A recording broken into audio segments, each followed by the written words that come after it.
Сәлеметсіздер ме? Бүгін біздің курсымыздың 3-ші күні. Сіздерге жарайсыздар дегім келеді, себебі сіздер дауысты дыбыстарды үйрендіңіздер, дауыссыз дыбыстарды үйрендіңіздер. Қандай болмасын тілді үйренген кезде ең бастысы әрине де әріптері. Кеше біз сол дауысты және дауыссыз дыбыстарды үйренгендіктен хангыльді үйдің фундаменті деп алсақ, ал енді оған қабырға салуымыз керек, яғни грамматиканы үйренуіміз керек, және ішіне жиһаздарды толтыруымыз керек, оны лексика деп санасақ, сонымен біздің үйіміз әдемі болып тұрғызылады. Ол жағын уайымдамаңыздар, менімен бірге алдағы уақытта корей тілін керемет етіп үйренуге болады. Ал енді бізде 3-ші күн деп айттым.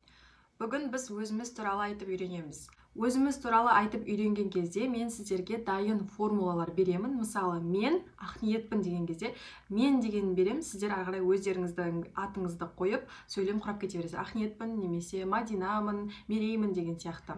Ондай дайын формула, дайын сөйлемдер неге маңызды? Себебі біз егер өзіміз сөйлемді құрай алмайтын болсақ, сол формулалар арқылы жаңа сөйлем құрауға көмектеседі.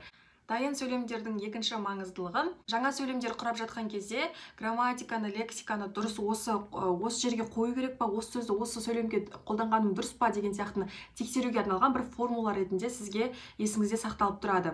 Дайын сөйлемдерді білсеңіз, сіз жаңа сөйлем құраған кезде қате жасамайтындай боласыз.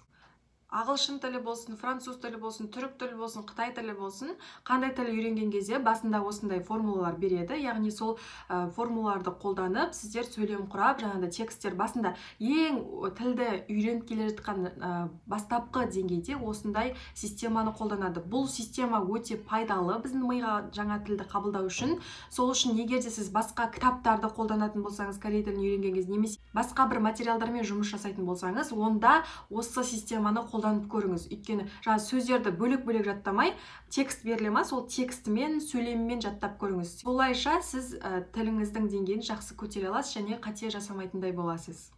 Ал енді дайын сөйлемдерді біз өзімізді таныстырудан бастаймыз. Әрине, корей тілінде сәлеметсіз бе деп айту, ол 안녕하세요. 안녕하세요 деп айтады.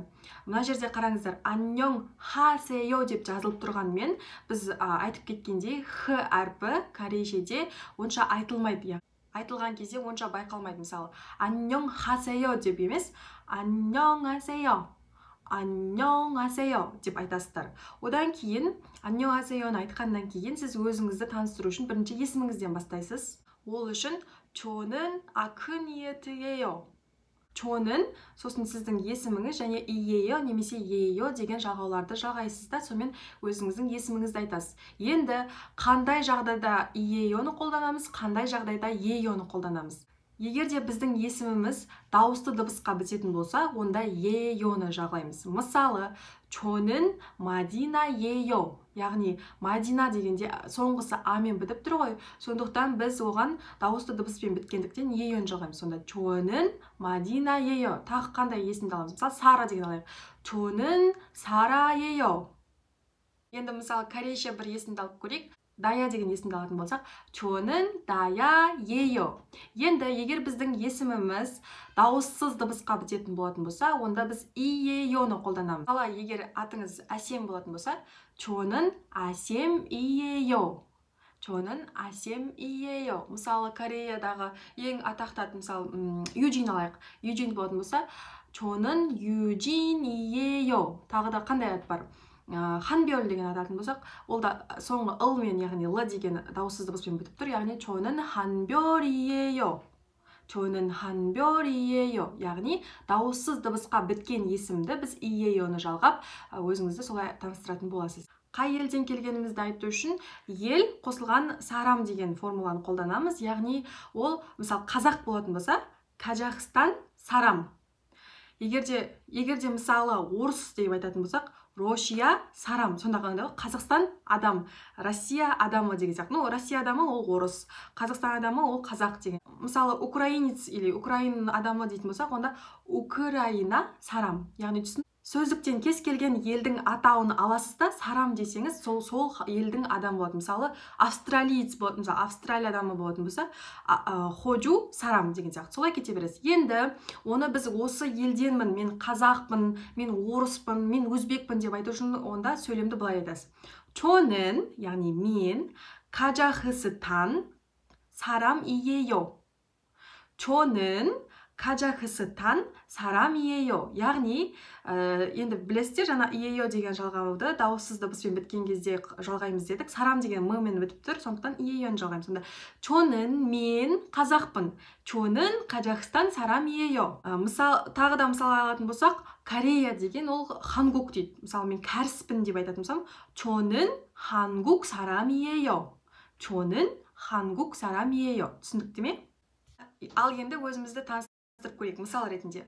안녕하세요. 저는 한별이에요. 한국 사람이에요. яғни сәлеметсіз бе, мен ханбелмін, кәріспін деген сияқты өзіңізді таныстырудың өте қысқаша формуласы. Енді келесі біз өзімізде бірдеме бар немесе жоқ дегенді қалай айтатын болсақ, онда ол жерде чонын бір нәрсе или бір адам и немесе га жалғауы иссойо десек, онда бар деген сөз. Егерде чонын бір нәрсе или бір адам и және га жалғауы және опсойо десе, онда менде ол жоқ деген сияқты. Яғни бұл жерде енді и га деген жалғауларды қай кезде қолданамыз? Дауысты дыбыспен бітетін зат есім болатын болса, онда біз ганы жалғаймыз. Егер дауыссыз дыбыспен бітетін зат есім болса, онда иді жалғаймыз. Яғни чонын бір зат есім иссойо. 저는 бір зат есім опсойо. Сонда менде мына нәрсе бар, менде мына нәрсе жоқ деген сияқты. Енді мысалмен қарастырайық. Егер оппа дейтін болсақ, яғни аға.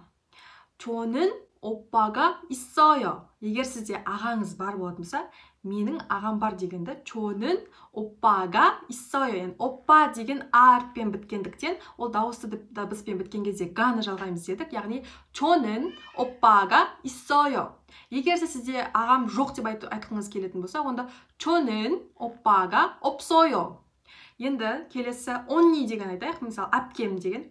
저는 언니가 있어요. Менің әпкем бар деген сөз. Ал жоқ деп айтқан кезде 저는 언니가 없어요. Бұл жерде 언니 да имен, яғни дауысты дыбыспен біткендіктен біз га жалғауын жалғаймыз.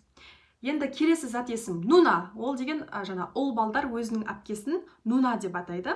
Ал жаңа қыз балдар өзінің әпкесін онни деп атайды. Енді ұл балдардың жаңа нуна деген әпке деген сөз қарастырсақ, нуна деген зат есімде а, яғни дауысты дыбысқа бітіп тұрғандықтан, онда біз га жалғауын жалғаймыз. Яғни, егер мен әпкем бар деп ұлдар айтатын болса, онда 저는 누나가 있어요.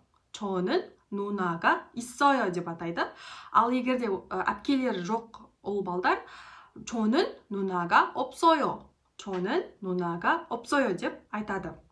Енді келесі мысал, 형, яғни ұл балдар ағасы болатын болса, онда 형 деп атайды. Ал қыз балдар өзінің ағасын оппа деп атайды. Енді 형 деген бізде зат есім дауыссыз дыбысқа бітіп тұр, ыңмен. Яғни біз ие요ны жалғаймыз. Яғни 저는 형이 있어요. менің ағам бар деп қыздар айтқан кезде. Егер бір қыздарда мысалы ағасы жоқ болатын болса, 저는 형이 없어요. 저는 형이 없어요. Енді келесі йодоңсең, яғни сіңілі немесе қарындас. Қыздар да ұлдар да осы йодоңсең деген сөз қолданады. Яғни сіздің өзіңізден кішкентай сіңіліңіз немесе қарындасыңыз бар немесе жоқты былай айтамыз.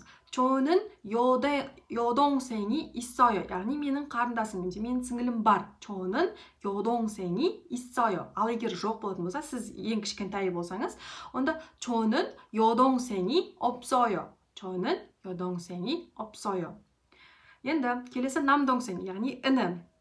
Егер сіздің ініңіз бар болса, 저는 남동생이 있어요. 저는 남동생이 있어요. Егер де сіздің ініңіз жоқ болатын болса, яғни сіз ең кішкентай болатын болсаңыз, 저는 남동생이 없어요. 저는 남동생이 없어요 деп айтасыз.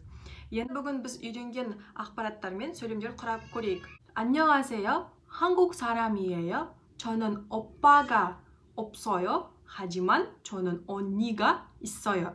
қараңыздар, мына сөйлемдердің барлығын сіздер білесіздер, бірақ мына жерде хажиман деген сөз кішкене таңсық болуы мүмкін. Хажиман деген ол бірақ деген сөз. Яғни, менен үлкен ағам жоқ, яғни қыз бала айтып жатыр, менен үлкен ағам жоқ, бірақ менен үлкен әпкем бар дейді.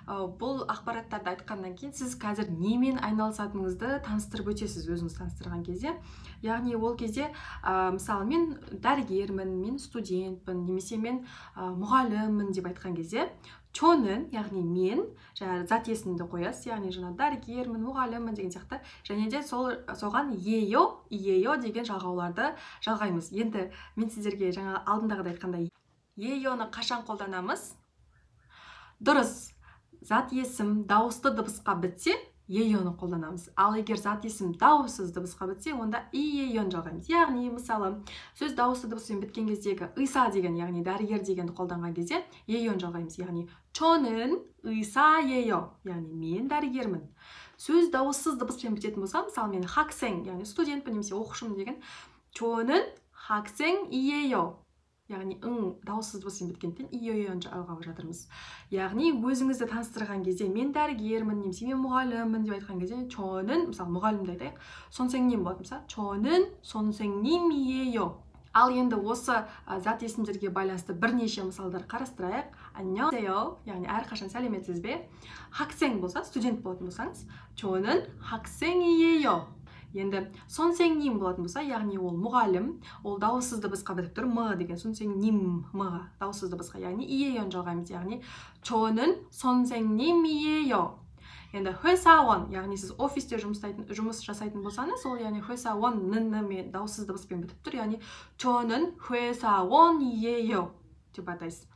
Енді дәрігер, 의사, ол дауысты дыбыспен бітіп тұр, 의사, амен, яғни оған иеёны жалғаймыз. Сонда 저는 의사예요. 저는 의사예요. енді 가수, мысалы, сіз әнші болсаңыз, онда у деген дауысты дыбыспен бітіп тұр, яғни оған её деген жалғауды жалғаймыз, яғни 저는 가수예요. Мысалы, сіз тамақ жасайтын повар болатын болсаңыз, яғни 요리사 болса, ол дауысты дыбыспен амен бітіп тұр, яғни еёны жалғаймыз. 저는 요리사예요. Енді келесі сөз, зат есім 변호사 болса, онда ол да дауысты дыбысқа бітіп тұр, яғни 저는 변호사예요. Егер сіз, мысалы, журналист болатын болсаңыз, жазушы болсаңыз, 기자, яғни дауысты дыбыспен бітіп тұр, яғни 저는 기자예요. Ал енді үйренген формулаларды қолданып өзімізді таныстырып көрейік. 안녕하세요. 저는 한별이에요. 한국 사람이에요. 저는 오빠가 없어요. 하지만 저는 언니가 있어요. 그리고 저는 학생이에요.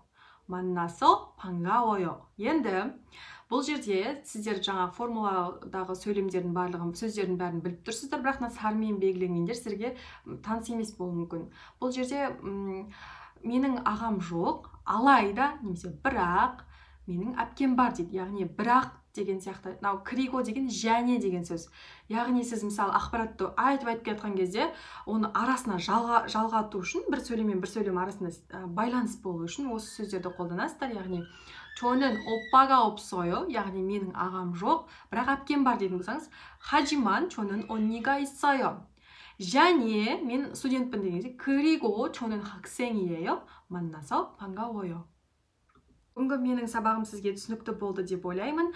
Әрине сіздерге тапсырма берілетін болады. Үй жұмысы ретінде осы сабақты тыңдағаннан кейін өзіңіз туралы ақпаратты жазып, кәрісше, онда дауыстап айтыңыздар. Яғни кәдімгі бірінші жазып аласыздар текстті, мысалы, 저는 акынете요, 저는 қазақстан 사람이에요 деген секілді өзіңіз туралы жазасыз, таныстырып, сол текстті және де сол текстті оқыған аудиоңызды жаңағы хэштег 3-ші күн деп біздің телеграм чатқа жіберіңіздер. Яғни мен сіздердің жаңағы тексттеріңіз бен аудиоларыңызды тыңдап тексеретін боламын. Сіздің сөйлеміңізді құрау үшін сіздерге мысал берейін ертең, сол кезде оңай құрайсыздар. 저는 한별이에요. 한국 사람이에요. 저는 오빠가 없어요. 하지만 저는 언니가 있어요. 그리고 저는 학생이에요. 만나서 반가워요. яғни мен 한별мін, есімім 한별, кәріс адаммын, менің ағам жоқ, алайда менің әпкем бар дейді. және де мен студентпін дейді. 만나서 반가워요 деген танысқаныма қуаныштымын деген секілді кәрісшедегі сөз. Енді осы текстті пайдаланып, осы мысалды пайдаланып, өзіңізді таныстыратын текстті жазып көріңіздер. Бүгінгі 3-ші күннің сабағын тыңдау арқылы сіз кәрісше өзіңізді таныстыруды үйрендіңіздер, өзіңіз туралы ақпаратты айтуды үйрендіңіздер. Енді осы тапсырманы орындап маған жіберіп, өзіңіздің жаңа текстіңіз дұрыс екен, аудионы қаншалықты дұрыс айтқаныңызды тексертіп алсаңыздар болады.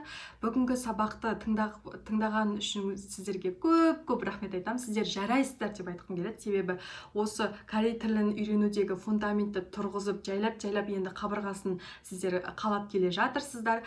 Осындай керемет қадам жасағандарыңыз үшін сіздерге көп рахмет. Корей тілін оқуды тоқтатпаңыздар. Сау болыңыздар.